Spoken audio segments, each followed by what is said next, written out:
Witness the strength of street knowledge. Witness the strength of street knowledge. Street knowledge. Terrorize the jam like troops in Pakistan. Street knowledge. Street knowledge. Quick service announcement brought to you in part by Warriors. Damn, that shit was dope. And welcome back to another Warrior Creed live stream with me, the radical Majid Nawaz. And the topic for today should be on your screens right about now. As you can see, UK assisted dying bill must be killed. And that's an image there with Keir Starmer being held by Nigel Farage, as Nigel Farage appears in the image. This is obviously a cartoon caricature, appears in the image, throttling Sir Keir Starmer with one hand, or perhaps around his shoulder, in a controlling manner, with a seemingly poisonous concoction that he's feeding Starmer, while the image is tagged "assisted dying" at the bottom. And that's right, keep taking the tablets is the image there that it states that Nigel Farage is shown to be saying to Keir Starmer. Very funny, I think. That's why we've made it the title screen for today. But on a serious note, this is a very, very serious topic. So the light-hearted beginning and satirical as it is points to a very serious issue that is looming in our country, the United Kingdom, and has been shown to be disastrous where it has been implemented. And that is the law that would allow for the state to assist people in taking their own lives, terminating their own lives, with some criteria, of course. And this assisted dying, as it's called, has been implemented in Canada. We are going to go into some of the results of this, the consequences of implementing this in Canada. And now the usual suspects, and by that I mean globalists who back the COVID mandates and thereby backed due to the implementation of nationwide lockdowns in Europe and the United Kingdom and Canada and Australia, and statewide lockdowns in the United States of America, by backing mandates such as lockdowns, mask mandates, compulsory vaccination, quote unquote. In other words, the coercion upon individuals to take experimental medical treatment that had not yet been tested on humans, at risk of losing their jobs, as summarized by the slogan, "No jab, no job." Those same individuals that promoted all of that are now backing what's called assisted dying, the state being allowed to, upon request, being allowed to terminate prematurely the lives of ostensibly dying patients in the healthcare system. Now, before I continue, those who are regular to Warrior Creed live stream, and also perhaps, and we hope, subscribers to Radical Media on Substack, will be under no illusion as to where we would stand on this topic. And the stream today is an attempt to bring together where we are in the United Kingdom on this quote unquote assisted dying bill, the urgency of the situation, and the reason why it becomes such an imperative to stand with all of our moral and political weight against the passing of this private members bill, which is being supported and promoted by its sponsor, a private member, Kim Leadbeater, because the government has officially cowered from taking a stance on this topic and has chosen to allow a free vote. Now, the reason we use the word coward instead of praising them for being neutral when one of their own members, Kim Leadbeater, has proposed this bill is because coward is the appropriate word after we know that Sir Keir Starmer, the Prime Minister, supports the bill. So the Prime Minister is backing Kim Leadbeater privately in the passage of this bill. Now, when you have the office of the Prime Minister with you, then of course it isn't exactly neutral. And we're going to see why as we go through this stream. But with the backing of Sir Keir Starmer, who won't even be present for some of the votes, Kim Leadbeater has been provided the green light as a private member to continue attempting to force assisted dying onto the British public. Now, again, regulars will understand our coverage on the topic of the death of our elderly in care homes, and in particular with reference to the end-of-life protocols that involved the state adopting a protocol known as NG163, which has been summarized in peer-reviewed statistical analysis conducted by Dr. Wilson Tsai as the statistical conclusion. The only one that was felt viable to that peer-reviewed paper was that the state adopted a systemic policy of euthanasia against our elderly. So keeping that in mind, you can understand why people would be mortified at the idea that the state could arrogate to itself the power to, upon request, albeit, terminate the lives of its citizens. And of course, upon request being a caveat isn't guaranteed as a caveat. And we know that because of the reference just now to the NG163 protocol and the way in which thousands were killed during COVID in the care homes. Implementing this protocol killed prematurely under the guise of COVID deaths using midazolam and morphine. So, of course, the state will say assisted dying is upon request, but none of that was upon request. And so once this thing becomes legal, there are always ways to expand its reach and continue to loosen its preventative conditions until a point where what they sought to achieve with the implementation of NG163 using midazolam and morphine, what the statistical analysis points to is the only conclusion, an official state policy of involuntary euthanasia, can now be snuck in through legislation using, quote, unquote, quote, the euphemism assisted dying. Now, that's none other than state-sanctioned suicide.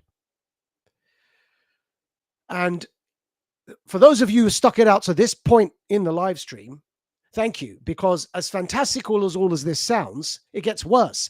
The former Health Secretary, Matt Hancock, who implemented the who implemented the NG163 protocol using midazolam and morphine, through which hundreds of thousands of our elderly died prematurely using COVID as a cover, that same Health Secretary, Matt Hancock, has now become the most public, prominent supporter of legalized assisted dying, to the point where he's gone on, as media reports will show, to back and head up documentaries explaining why this is such a fascinating and great idea for the state to adopt.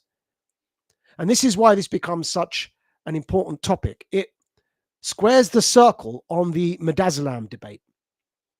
The same people involved, the same cabal of globalists who decided that the elderly weren't worth the cost during COVID and needed to be terminated using COVID as a cover on the death certificates, when factually we know as a matter of record in Parliament that the infection fatality rate for COVID, the IFR, is 0.096%, similar to the flu. So there is absolutely no way those wave of elderly deaths in April 2020 could have been attributed to COVID, because it was way, way higher than the flu, and COVID deaths are similar to the flu factually, just by its IFR.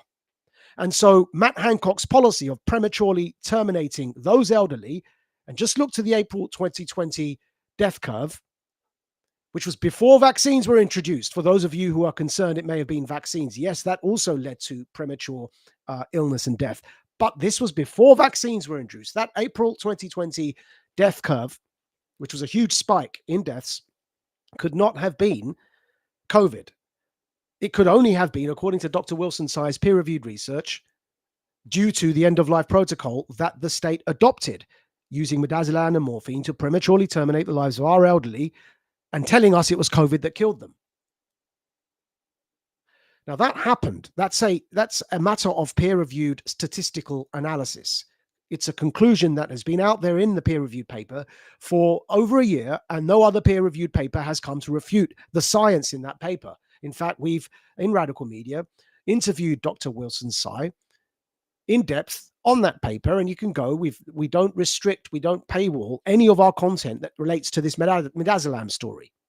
Now, everything we're talking about here with regards to Midazolam is now subject to a formal medical inquest in a test case of one named Derek Dimmock, who had these end-of-life protocols implemented upon him, and his family are objecting, saying they did not wish for him to be prematurely terminated. Forgive me for the clinical language there. But everything we're saying is subject to a medical inquest by a senior coroner in Southwark Coroner's Court, the second leg of which is coming up in August. These aren't fanciful theories. This is all reality happening as we speak. And connected to all this is the architect of that, Matt Hancock, with Dr. Luke Evans MP, his fellow Tory MP, who ensured that Matt Hancock, on record in Parliament, had the requisite doses of morphine and midazolam at hand, pre-ordered from the French to such an extent that the French supply ran out. All of this recorded in Hansard on video in parliamentary committees, where Dr. Luke Evans is questioning Matt Hancock and making sure he's pre-ordered sufficient levels of morphine and midazolam. Those same globalist individuals who did all of that are now backing assisted dying. Matt Hancock making documentaries to try and convince us why the state should arrogate to itself the right to assist in suicide. Now, everything we've said to this point is going to be the rest of the stream in receipts. So we've summarized the problem for you, and now we're going to show you factually with receipts from corporate mainstream media headlines that nothing we've said up until this point can't be verified independently by any of you in mainstream, in other words, corporatist, backed by globalist media platforms. It's not even hidden. And the following and the rest of this stream and the write-up tomorrow in Radical Media will be, as usual, full of the receipts to substantiate everything we've said up until this point. So from today, the Times. This is the Times reporting today. Not enough time to debate assisted dying bill, Minister warns. Now that subheading there, Shabana Mahmood, who happens to be the Secretary of State for Justice, so she's opposed to this bill, and this is an interesting point, and we're going to come to this. She's the senior most Muslim politician in the country, Labour's Secretary for Justice, and she's opposed to this assisted dying bill because it's a private member's bill sponsored by Kim Leadbeater. It's not a formal government policy, though the Prime Minister backs Kim Leadbeater, so does Matt Hancock. But this allows for the senior most Muslim politician in the country, Shabana Mahmood, to go with her conscience. And her conscience, she's expressed it publicly. The reason why her Muslim tag is relevant here, her conscience, as is mine, is informed by her belief in a higher power, by her belief that something higher unites us all beyond the limitations of what we're able to observe, which is very, very limited. And Einstein himself came to that conclusion. This is not an unscientific conclusion. Einstein was not an atheist. On the quantum level, it begins to make sense when you say that everything we observe isn't the sum all of our ability to comprehend. There must be more. And that opens up a spiritual debate. And the only reason that's relevant, it's part of what informs the senior most Muslim politician in this country's objections to the assisting dying bill. You don't have to be Muslim to take that stance. The Church of England and others have a similar view. And generally those who do believe in the one, a higher source, generally take this view that it isn't for us to, as us meaning here in this context, the state as composed of human beings, to arrogate for themselves this right. So back to the Times today. You can see the headline and the subheading, Shabana Mahmood, this is who we just spoke of, says the bill is being raised through... sorry, hold on. We're going to get close to the screen there. Yep, raised through Parliament without proper scrutiny before a third vote next month. Now, the problem here is the rush, the speed with which the bill is being proposed, as Shabana Mahmood proposes. And now we're able to read from an extract from that article. MPs are unable to properly debate the huge implications of the assisted dying bill because there is too little time for proper scrutiny, the Justice Secretary has warned. Shabana Mahmood, who opposes the legislation, raised concerns that the bill was being rushed through before a vote next month. Changes in the law to allow assisted dying are being brought through the Commons in a private member's bill led by Kim Leadbeater, a Labour backbencher, rather than by the government, which is remaining quote-unquote neutral on the issue. We've explained why it's not exactly neutral. Critics say this means there is less time for scrutiny. The critics would be correct. The reason this is being rushed through is because the objections we're about to show you all are so serious that they don't want the public time to be able to catch up with the very, very serious objections. These aren't moral objections. The objections we're going to raise now are actually happening. They're in real life because this has already been implemented in Canada. But we'll come to that. Still reading from the Times. Earlier this month, MPs ran out of time to consider the vast majority of amendments put forward during a heated session. More than 100 were put forward. 100 objections, that is, were put forward, but just 2 were considered by MPs. So imagine that. 100 objections were put forward by MPs, and there was only time to consider 2 of them. It's being rushed through. To continue reading, some opponents of the bill are pushing for it to be put to a royal commission so that the potential consequences can be fully explored. Last week, Mahmood told The Times, "I do think that this process has shown the inadequacies of private members' bills as a vehicle for such wide societal change. There are huge implications here, and the debate that we're having is curtailed. It is short. We saw last Friday. I don't think it's the right thing to do." End of quote. The last 2 votes on amendments to the bill were won with margins of 36 and 56, suggesting that those backing it retain the upper hand. So therein lies a summary of the problem and why the stream is on the subject today, because it's up for this next reading and it's looking very bad. The nature of a private member's bill is leaving the MPs with very, very little time to debate. Only 2 out of 100 objections were heard. So imagine the next reading, which if it can't be stopped means it's going through to the Lords. Imagine again how much there remains to be said and how much little time there is. And the urgency of the situation has finally, I say finally because we at Radical Media have been raising this since the COVID days. We've been raising this problem because we've been following Matt Hancock, who deserves to be investigated for crimes against humanity. But we digress. Finally, professional medical bodies have begun to speak out. It began with the Royal College of Psychiatrists, and then it went indeed to the Royal College of Physicians. And the Times reports on your screens now. Royal College of Physicians joins criticism, in other words, joined the earlier critique by the Royal College of Psychiatrists. Royal College of Physicians joins criticism of assisted dying bill. Subheading, Medical Association warns of concerning deficiencies in Kim Leadbeater's legislation as MPs prepare to consider more than 100 potential amendments. Right now, you just heard that the 100 weren't heard. Only 2 of them were. So that was before that happened.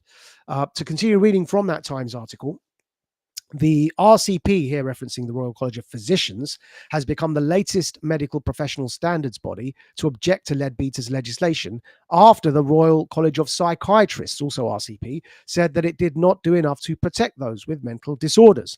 Opponents of assisted dying will, however, press for other changes, including a requirement for private clinics to publish how much profit they make from providing assisted dying. They also want the Assisted Dying Commissioner, who would oversee the system and has been dubbed an unaccountable death czar, to have to report to the Chief Medical Officer. There will also be an attempt to remove so-called Henry VIII powers that would allow the Health Secretary to change the founding principles of the NHS to allow it to offer assisted dying. Now, we'd like you to focus for a second on the second segment in bold there, beginning with the word including. We'll read it again. Including a requirement for private clinics to publish how much they profit or how much profit they make from providing assisted dying. Now, that element there is really goes to the nub of the matter. The reason this is being rushed through, as we witnessed during COVID, is the largest, during the COVID mandate period, it was the largest transfer of wealth through lockdowns and all the other mandates the enforce the largest transfer of wealth from the majority of the population to the elite. And that's what the monumental profit that was made during the COVID period is a subject of course, multiple media outrages, including the Health Secretary, Matt Hancock, providing contracts to his mate, a pub landlord, to provide protective equipment or PPE. So that isn't even controversial to say anymore, that money was spun behind the COVID mandates, but it's a similar thing here. And that's why we said pay attention to that line that says some of the opponents want private clinics to be mandated to publish the profit they make, because we're going to now show you the figures involved. And that's from this Times article. Dated the 2nd of May, 2025, that is, assisted dying law could lead to 7,500 requests a year within a decade. Subheading, the government's impact assessment was published on Friday, also estimating the cost of the legislation. Now, so the government did an impact assessment to look at the costs and how many people would be seeking assisted dying. And of course, that figure is that within a decade, the state would end up killing, upon request, 7,500 people a year. And at least there was an impact assessment done, because back in my LBC days, during the peak of the COVID mandates, one of the things I grilled multiple interviewees on was, where is the government's impact assessment on the economic and health harms of lockdowns and other mandates? And the government did indeed commission an impact assessment and then hid it from the public. One of the building blocks that led up to my constructive dismissal from LBC, who still owe me 3 months worth of pay on contract and cancelled me over Twitter. Now, we digress. Back to the costs of this assisted dying, 7,500 a year within a decade, the state will be involved in killing. And this is what that costs. Again, from that same Times article, forgive us, this is this one, from the same Times article, 2nd of May, 2025, and we'll read, more than 7,500 terminally ill people a year could seek state support to end their life within a decade of the practice being legalized, the government estimates. Officials believe about 60% of requests for assisted dying would be approved, equating to approximately 4,500 or 0.68% of all deaths from 2039 onwards. Staff time costs, here we go. Staff time costs ranged from 412,000 to 1.98 million pounds in year one. Did you catch that? Staff time costs ranged from 412,000 to 1.98 million in a year to between 2.6 million and 11.5 million pounds in year 10. That's just staff costs, right? Imagine where all this money is going, by the way, to private companies, to private consultants, but we'll carry on reading. Costs for training NHS staff would range from between 1.23 million pounds and 11.5 million pounds in the first year to between 1.53 million and 9.71 million pounds a decade later. In an initial education campaign to ensure health and social care staff are aware of the changes was priced at 550,000 to 850,000 pounds. Running the Commissioner's office, a quango, a pen pusher, running the Commission's office would cost about £10 million a year. Each panel was estimated to cost £2,000 a day, totaling between £900,000 and £3.6 million annually. There would be some savings for the NHS, the impact assessment said. Yes, the NHS would save because the money would go to the private sector. There would be some savings for the NHS, the impact assessment said. If assisted dying reduces all applicants' life by 1 month, it would cut healthcare costs by £919,000 to £4.21 million in year one. In other words, they economically incentivize cutting lives by a month. Imagine that escalating to more than a month. We'll read that bit again. There would be some savings for the NHS, the impact assessment said. If assisted dying reduces all applicants' life by 1 month, it would cut healthcare costs by £919,000 to £4.21 million in year one and £5.84 million to £25.6 million in year 10. There would also be up to £2.17 million saved in state pension payments in year one, rising up to £18.3 million saving in state pension payments. it saves the state money, and it transfers wealth to private advertising firms, private training firms, private consultants, and to those hospices, for profit or not, that would participate in the assisted dying schemes. So that's the cost. And you can see how very quickly it does become about money.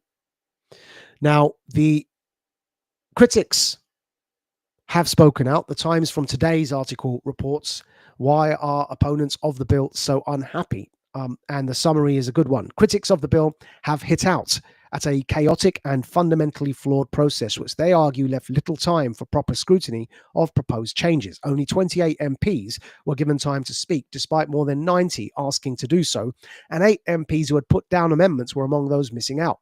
More than 100 amendments were put forward for debate, but the Commons voted only 2 before running out of time. An increasingly bad-tempered debate. Leadbeater was accused by opponents of playing games and discourtesy for leaving the debate for a period during which he was seen on the Commons terrace. In other words, the bill sponsor, Leadbeater, was filibustering by walking out. She was delaying. She was wasting the time on purpose so that more of the objections couldn't be heard and the bill would have to be voted on. And of course, it passed. To continue reading, what happens now from the Times today? MPs will continue the debate on June the 13th, and it is unclear whether consideration of amendments will drag on into future weeks, or if a final Commons vote will be forced next month, June the 13th, that is. Particular uncertainty surrounds an amendment by Naz Shah, another Muslim Labour MP, which would stop patients with anorexia and other mental disorders from being considered terminally ill if they starved themselves to the point where they were terminally ill. So imagine that. Reasonably so, perhaps for once, for Naz Shah, who knows? I know she doesn't like me much, but reasonably so for Naz Shah to come out with an objection that actually makes sense. Hold on a minute. If somebody with anorexia ends up terminally ill because of their anorexia, are you going to now just accept that and classify them as terminally ill and allow them to terminate their own lives? Or are you going to diagnose and treat the anorexia? So that's to continue reading. That objection that Naz Shah wants to meet, a caveat she wants in anything that goes forward, hasn't been heard. Kim Leadbeater, as we know, walked out of the debate and wasted time. She was seen on the House of Commons terrace. They're not hearing objections like that. To continue reading from that,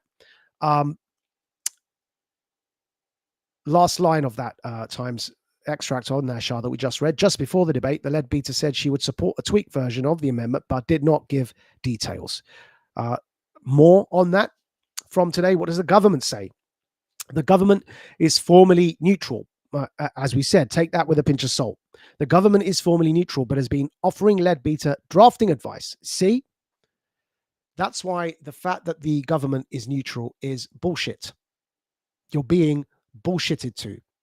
We'll carry on reading. The government is formally neutral, but has been offering Leadbeater drafting advice to ensure the bill is, quote, effective, legally robust and workable. However, Steve Kinnock, the Care Minister, ended the debate by warning that a series of amendments put forward by opponents were unworkable or possibly unlawful because of the way they were drafted.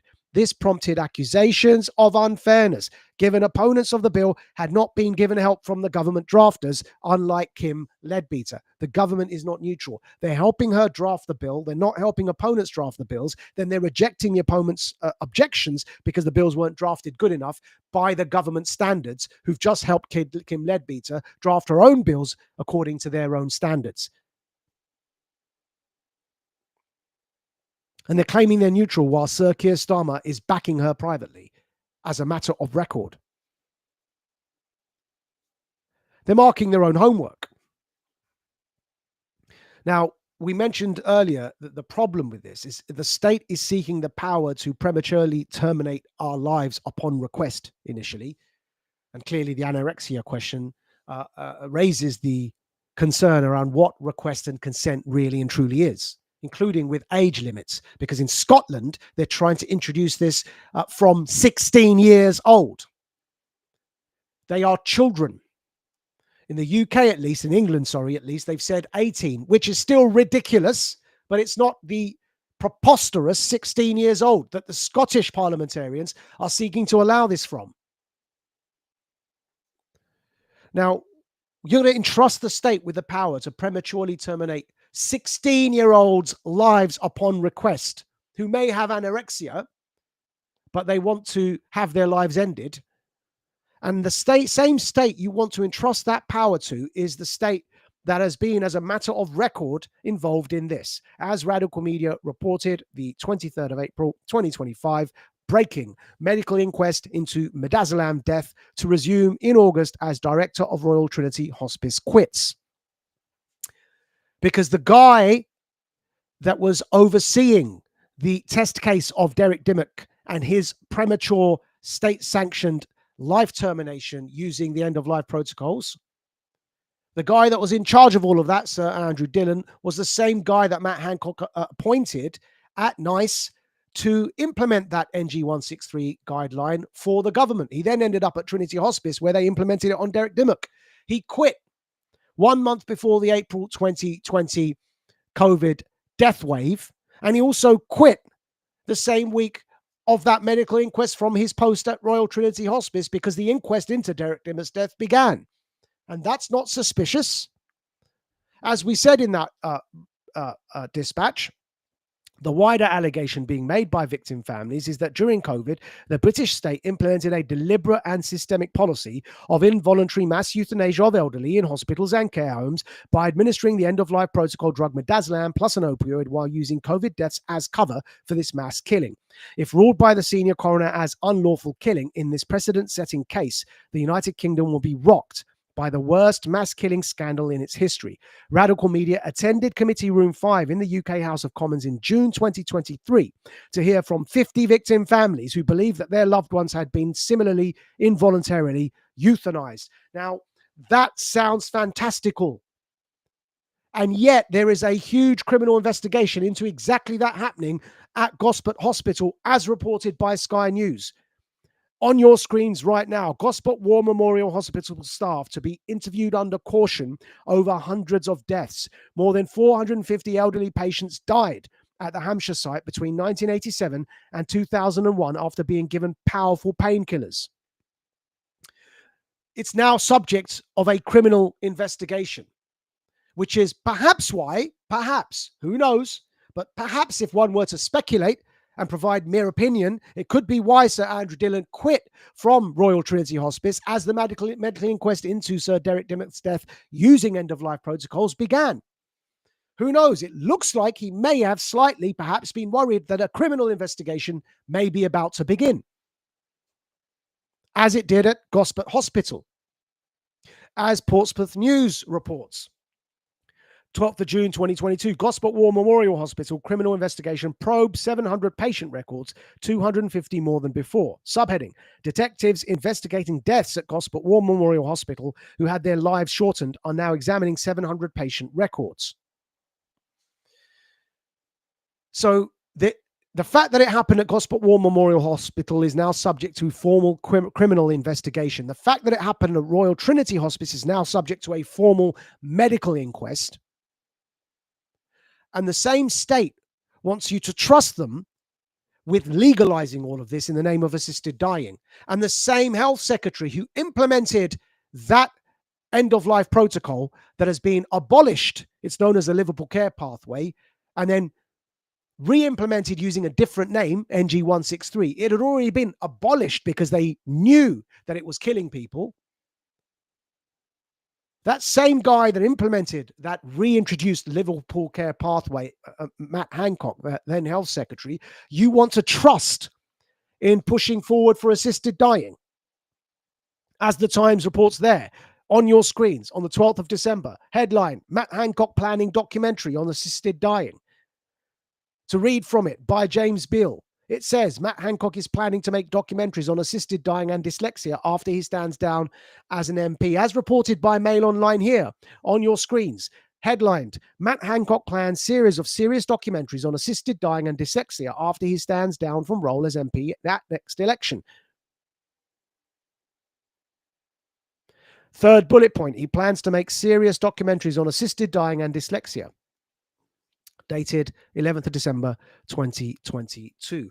You want to trust the same people that did all of that during COVID with NG163 using midazolam and morphine. the heirs to what was done at Gosport War Memorial Hospital, which is now subject to a criminal investigation, and what they did at Royal Trinity Hospice, which is now subject to a formal medical inquest. You want to trust that lot with legalizing all of this in the name of assisted dying. The same Matt Hancock who did this, as BBC reports on your screens on the 5th of November 2020, headlined COVID-19. Assisted dying travel allowed during lockdown, says Hancock. Dear, oh dear. They locked us all down. They adopted end-of-life protocols that prematurely terminated the lives of thousands of our elderly in care homes and hospices, using COVID as cover for their premature termination using midazolam and morphine. Meanwhile, while we're locked down, they allowed those who wanted to travel to other countries that legalize assisted dying to travel, and that didn't break the lockdown. You had to miss your relatives' funerals. You had to miss seeing births and other such family occasions and deaths. And yet Hancock allowed people to travel because, of course, who cares if they spread COVID, to take their own lives in countries where this was legalized, and now is backing its legalization in the UK. Meanwhile, they were partying in Downing Street. Hancock himself was caught on CCTV breaking those very lockdown rules with Gina, his mistress, Cole D'Angelo, I think, forgive me for remembering her surname. But that same Matt Hancock, that same cabal, those same globalists now want you to trust them or entrust their state with the powers to prematurely end life. And the problem is that palliative care is where the investment and the solutions should be made. And palliative care, or the care that hospitals give to dying patients so that they may help them, is the solution to this problem. It's where the money should be. It's where the protocols should be improved. As the Times reports here, NHS palliative care must improve before assisted dying law. That's the Times, dated 13th of May, 2025, subheaded, relief services for patients nearing the end of life have worsened over the past decade and has been described as patchy and uneven across Britain, experts say. And we're going to read a section of that article there from the 18th of May 2025 in the Times. Patchy and wasteful NHS end-of-life care must improve before assisted dying is legalized, experts have said, in response to fears that patients would not have a real choice. Opponents of assisted dying set up a commission to investigate the state of palliative care services after concerns that patients would be driven to end their lives for lack of other options. Now, this isn't fanciful. We're going to demonstrate that that's exactly what the Canadian state is now doing, and exactly what the Scottish state is seeking to do with 16-year-olds. But we're going to continue reading this for a moment. From halfway down after the bold, only about half of dying people have palliative care to improve symptoms and quality of life, despite estimates that up to 9 in 10 would benefit. And only a third of hospitals have out-of-hours specialist advice services.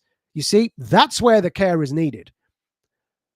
Only half of patients are currently benefiting from palliative care when actually evidence shows 9 in 10 would benefit. A third of hospitals only a third of hospitals have out-of-hours specialist advice services. To continue now reading from the last paragraph there, the NHS spends $6.3 billion a year on emergency hospital admissions for patients in the last year of life. And Richard said there was now good evidence that the services such as 24-hour specialist advice lines, faster access to equipment, and better hospice care would actually save money by cutting this bill. But of course, they don't want to save money. They want to siphon off money using human life as the commodity, as they did during COVID. Not even a hidden thing anymore. By way of providing PPE contracts to their pub landlord mates. Now, of course, as is evident from this critique against assisted dying, the overriding concern is that this is the thin end of a very, very dangerous wedge. And the Times has noticed this. Headlined, from April the 30th, 2025, headlined Assisted Dying Law would be open to people nowhere near death. Subheading, a Holyrood, which is Scottish Parliament, a Holyrood committee report on a proposed law has raised concerns that the criteria for those wanting to end their lives early could be expanded. And we're going to read to you an extract from that article dated the 30th of April 2025 in the Times. Critics have pointed to the situation in countries such as Canada. We did say we'd come back to Canada. Here we go. Critics have pointed to the situation in countries such as Canada, where conditions for which people can end their lives have expanded over time and now include non-terminal conditions. People suffering from mental health conditions are due to become eligible for assisted dying in Canada in 2027. You see that? People suffering from mental health conditions are due to become eligible for assisted dying in Canada in 2027. Members of the Scottish Parliament, MSPs, said that there may be a risk in Scotland that if the bill became law, quote, human rights or other court challenges, end of quote, could result in, quote, eligibility for assisted dying being extended over time, end of quote. Unlike similar proposals for England and Wales, which were backed by MPs in November and are now at committee stage, Scots would not have to be expected to die within 12 months to be eligible for an assisted death. You may not even have to be terminally ill. To continue reading, the Scottish bill also proposes allowing terminally ill 16 and 17-year-olds to end their lives early, while south of the border it is proposed that the limit would be 18. MacArthur has previously indicated that he would be willing to increase the limit to 18. As Canada demonstrates, and as the Times references there in a summary of the arguments of the critics, this will not stop at the strict criteria that its supporters concede to allow the thin end of the wedge through the door. Consider it like a gateway drug. The thin end of the wedge leads to a very, very dangerous situation. It's being rolled out already in Canada. Look at this headline from The Independent, dated the 4th of December, 2022. Paralympian, right? Now, before your mind goes too paralyzed, focus on the second part of that word, Olympian. This is a very accomplished individual, a Olympian who isn't fully able-bodied, but nevertheless an Olympian. And now with that in mind, we're going to continue reading the headline. Paralympian claims Canada offered to euthanize her when she asked for a stair lift. Subheading, I have a letter saying that if you're so desperate, madam, we can offer you medical assistance in dying, Christine Gauthier told a Canadian Veteran Affairs Committee.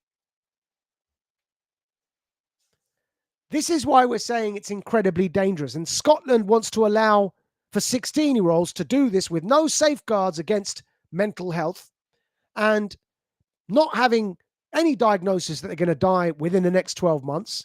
And of course, Naz Shah's objection that what if you have anorexia and you get to a point where you're dying and you request it, and instead of treating the anorexia, you aid this person in taking their own lives, and they're 16 years old. It gets worse in Canada. As the Spectator reported, 30th of April 2022, headlined, Why is Canada euthanizing the poor? Just focus on that headline for a minute. Why is Canada euthanizing the poor? That is not a spoof.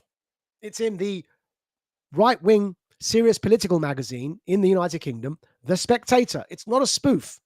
I'm going to read it for you. Why is Canada euthanizing the poor? When the Canadian Parliament enacted Bill C7, a sweeping euthanasia law, which repealed the reasonably foreseeable requirement and the requirement that the condition should be terminal. Now, as long as someone is suffering from an illness or disability, as long as someone is suffering from an illness or disability, which cannot be relieved under conditions that you consider acceptable, they can take advantage of what is now known euphemistically as medical assistance in dying, or MAID for short. It is a Gilead-like scenario, to quote Handmaid's Tale. And it's got to a point where in Canada they can advertise for assisted dying for profit. Private firms. That's where it's reached. And here is one such advert for you. Enjoy. Or perhaps not. Breaths are sacred. When I imagine my final days, I see bubbles. I see the ocean. I see music. Even now, as I seek help to end my life, there is still so much beauty. You just have to be brave enough to see it.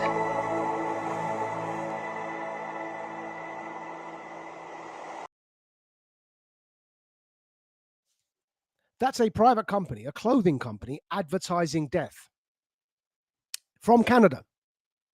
No wonder that the Canadian opposition, who didn't win, nevertheless raised this objection and was responded to by Trudeau's minister with a Freudian slip. We're going to play for you the video to see to what we refer. This was a debate in the Canadian Parliament about the problem. 8 years of growing poverty and desperation. More and more Canadians are suffering with depression. Some of them are going to food banks asking for help ending their lives, not because they're sick, but because life has become so miserable and they want to end their lives altogether. This government has suggested veterans should end their lives instead of getting help that they need. And now they've announced that a year from today, they will introduce measures to end the lives of people who are depressed. Will they recognize that we need to treat depression and give people hope for a better life rather than ending their lives? The Honourable Minister for Mental Health. Mr. Speaker, I think it is totally irresponsible for the Leader of the Opposition to misrepresent what this means.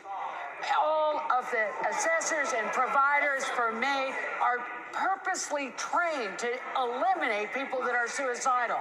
And so this is for...